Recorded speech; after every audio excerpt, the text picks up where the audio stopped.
I'm looking at the London Guardian headline right now. British woman arrested, imprisoned for asking cop for badge number. Shows them choking her and beating her. And the police are saying that's the new policy. You ask us a question, we beat you. We'll talk to Dr. Roberts about that. His new book covers it. The issue here is we've seen this in society over and over again. The reason I bring it up as we get into Iran is I don't support the mullahs. I know governments tend to get corrupt and evil and bad. The point is that our government has overthrown them in 53 for people that don't know, and Dr. Roberts can speak to that. The issue is they're in there fomenting this revolution. This guy's got connections to the CIA and MI6.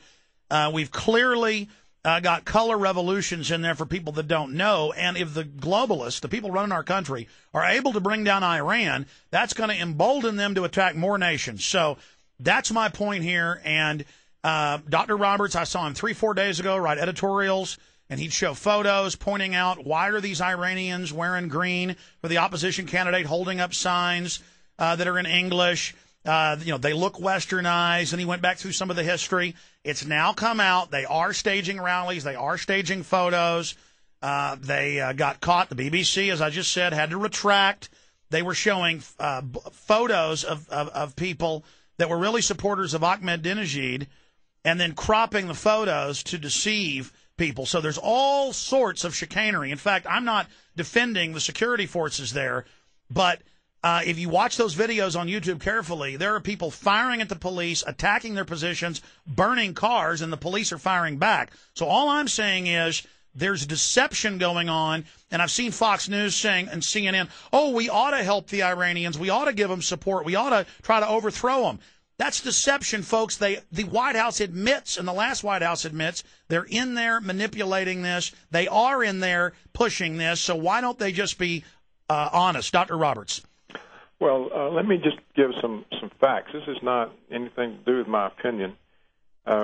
We've known since May of 2007 from ABC News, from the London Telegraph, from Seymour Hersh and the New Yorker that that President Bush had signed an authorization for a black ops group to destabilize the Iranian government and to topple it. So they've had that for 2 years, and they've had an open-ended budget.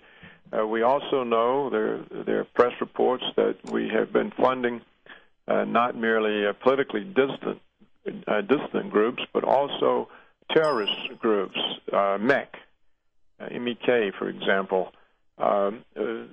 Groups on the that are or were before we began supporting them on the State Department's list of terrorist organizations, and we know recently there have been bombings and assassinations in Iran carried out by these terrorist groups that we fund.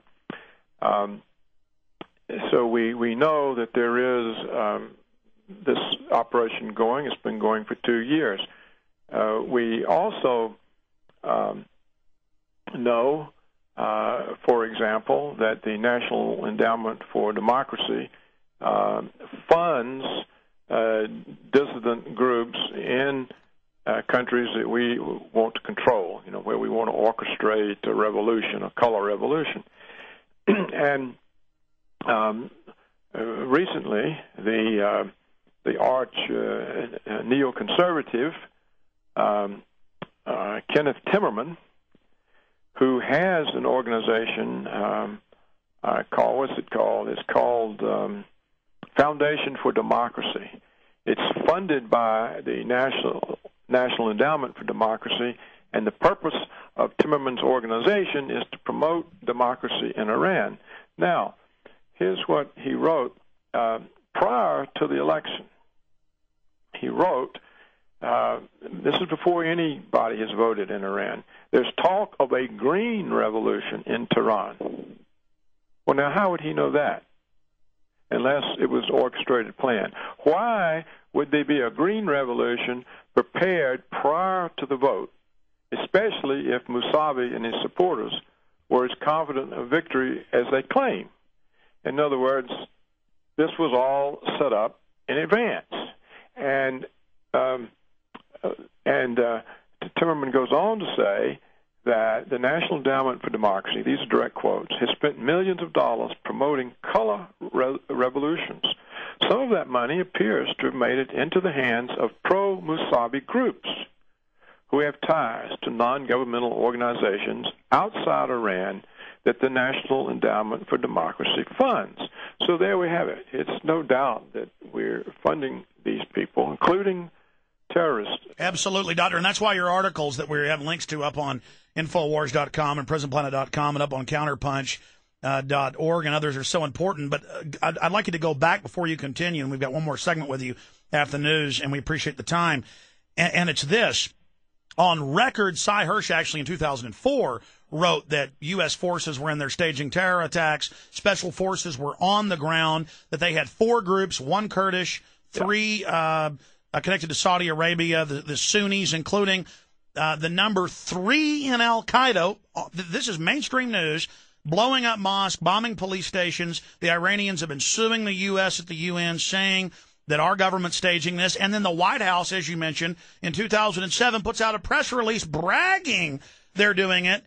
And then I'm watching people last night on Fox News. I'm going to play a clip up next segment. Lieutenant Colonel Bill Cohen bragging about how they need to torture people and invade Iran. Then he goes on Fox to run black ops on the American people and says, I'm angry at Obama. He's not supporting the overthrow in these great freedom fighters, knowing the whole thing's run by Bush and now still Obama.